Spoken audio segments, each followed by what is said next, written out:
আসসালামু আলাইকুম, welcome to my new blog video. I hope আপনারা সবাই অনেক ভালো আছেন। আমি এই ভিডিওটা কিছুদিন আগের, বাট আমার টাইমের ব্যস্ততার কারণে, আমি সময়ের ব্যস্ততার কারণে এডিটিং করা হয়নি, যার কারণে আপলোড করতে অনেকটা লেট হয়ে গেছে। I am so sorry about that, because আমি কি বলবো, এত বেশি বিজি থাকি। যাই হোক, let's start my video. So guys, I hope আপনারা সবাই ভালো আছেন। তো দেখতেছেন আমি একটা টার্কিশ শপে গেছি, আর এটাতে অনেক অনেক ধরনের ফ্রুটস, ভেজিটেবল আছে। আর তারপরে পাউন্ডল্যান্ডে চলে গেছি। এর ভেতরে রেস্টুরেন্টে আমাদের পিৎজা অর্ডার দেওয়া হয়ে গেছে।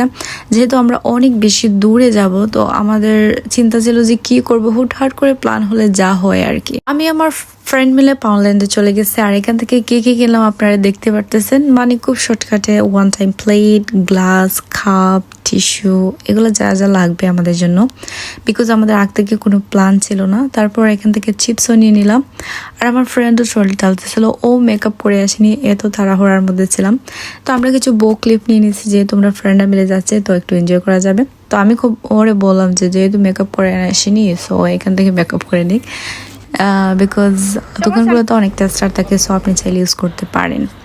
তারপরে এখানে আমরা দুইজনে অনেক বড় বড় ব্যাগ নিয়েছি, আর ব্যাগ আসলে অনেক বেশি ভারী হয়ে গেছিলো।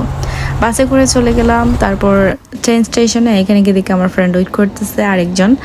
তারপরে আমরা অনেক দূর যাই, কি বলবো, অনেক দূরে একটা পার্ক ছিল, আর পার্কটা অনেক সুন্দর ছিল। যখন আমি হেঁটে যাচ্ছিলাম, হাতে এতগুলো জিনিস, ওদেরও অনেক কষ্ট হচ্ছিল, আমারও কষ্ট হচ্ছিল। অনেক ট্রাভেলিং করার পর অনেকটা টায়ার্ড লাগতেছিল, but when I see the beautiful place, my all travel like vanish, কি বলবো, সবগুলো একদম ভ্যানিশ হয়ে গেছে। এরকম আমার কষ্ট সব শেষ। এই ধরনের দৃশ্য দেখার পর কার কষ্ট থাকবে ভেতরে বলেন।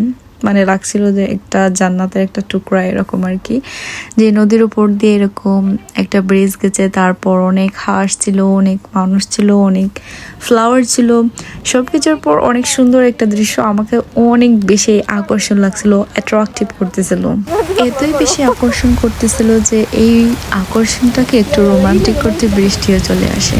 যাই হোক, বৃষ্টি এসে তো আমাদের রোমান্টিক মোমেন্টটাকে একদম বরবাদ করে দিছে। তখন আমাদের প্ল্যান ছিল যে আমরা আবার বাসায় ব্যাক করবো, বিকজ এত হেভি রেইন ছিল। আমরা বাইরে বের হলে আমাদের ঠান্ডা লেগে যায়। রেইন বাংলাদেশের মতো এত আকর্ষণীয় বা রোমান্টিক হয় না, বিকজ এখানে অনেক বেশি ঠান্ডা থাকে, আর মেঘের পানি বা বৃষ্টির পানি অনেক বেশি ঠান্ডা হয়, খুব ইজি আপনার ঠান্ডা লেগে যেতে পারে এইরকম অবস্থা। যদি একবার ঠান্ডা লাগে তাহলে 2 weeks you need to take rest, because আপনি বাসা থেকে বের হতে পারবেন না, এত জোর আসবে। আমি তো অনেক সাফার করছি, আমার এই বিষয়ে অনেক এক্সপিরিয়েন্স হয়ে গেছে। দেশের তুলনায় লন্ডনে অনেক বেশি ঠান্ডা হওয়ার কারণে